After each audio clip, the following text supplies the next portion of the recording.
একদিন এক ভদ্রলোক একটি গরম পানি পাত্রে একটি ব্যাঙ রেখে গরম পানি ফোটাতে শুরু করলো। ফোটাতে শুরু করার পর ধীরে ধীরে গরম পানির তাপমাত্রা বৃদ্ধি পায়। তখনই ব্যাঙটি ওখানে আনন্দ উপভোগ করে, কিন্তু সে বুঝতে পারে যে এখানে গরম হবে। ধীরে ধীরে গরম পানির তাপমাত্রা বৃদ্ধি পায়। তখন তার গায়ে একটু একটু চামড়াতে কি গরম তাপমাত্রা লাগে। চাইলে ওই সময় সে লাফ দিয়ে উঠে যেতে পারতো, কিন্তু সে লাফ দেয়নি। সে ওটা ধীরে ধীরে সহ্য করতে লাগলো।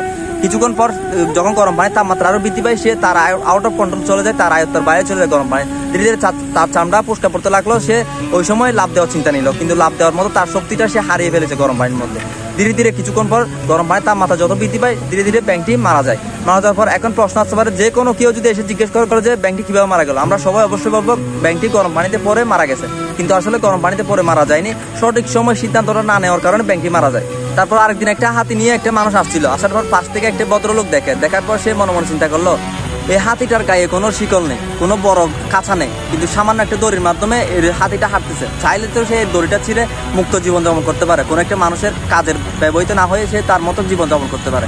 এই প্রশ্নগুলো ভাবতে ভাবতে হঠাৎ করে একটা শিক্ষিত মানুষ আসছিল। শিক্ষিত মানুষ থেকে জিজ্ঞেস করলো, আচ্ছা স্যার, এই হাতিটা চাইলে তো এই দড়িটা ছিঁড়ে তার মুক্ত জীবনযাপন করতে পারে, তাইলে ও ছিঁড়তে পারতেছে না কেন ছিঁড়ছে না? তার তো শক্তিটা আছে, তার এত বড় একটা আকারের শরীর, চাইলে তো সে ছিঁড়ে ফেলতে পারে, কেন ছিঁড়তেছে না? তখন শিক্ষিত লোকটি বলল, এই হাতিটা যখন ছোট ছিল তখন এই দড়ি দিয়ে তাকে বাঁধা হয়। তো ওই সময় সে অনেক চেষ্টা করছিল দড়িটা ছেঁড়ার, কিন্তু সে ছেঁড়ার মতো তার শক্তি তখন ছিল না।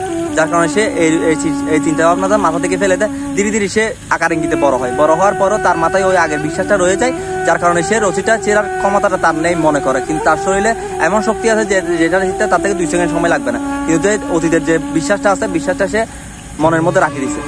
এখন আমি এখানে 2টা গল্প বললাম, একটি ব্যাঙের, একটি হচ্ছে হাতির। ব্যাঙের বিষয়টা হচ্ছে, আমরা বিভিন্ন সময় বিভিন্ন পরিকল্পনাতে আমরা হেরে যাওয়ার পর আমরা সিদ্ধান্তটা পরিবর্তন করি না, ওই সিদ্ধান্তটাতেই রয়ে যায়, যার কারণে আমরা পরিবর্তে ভবিষ্যতে আমাদেরকে কষ্ট করতে হয়। আর হাতির বিষয়টা, একটি হাতি হয়ে বিশ্বাস রাখতে পারে যে একটি দড়ি ছোট থেকে ছিল, সে চিনতে পারবে না। বিশ্বাসটা সে ছোট থেকে বড় হয়েছে, তার কিন্তু শরীরে আকার ইঙ্গিত বাড়ছে, তার শক্তি হয়েছে, তারপরেও সে চাইলে দড়িটা চিনতে পারতে পারতো, কিন্তু চিনতে পারে না, কারণ তার বিশ্বাসটা কাজে রাখছে। কিন্তু আমরা মানুষ হয়ে বিশ্বাসটা কাজে আনি না।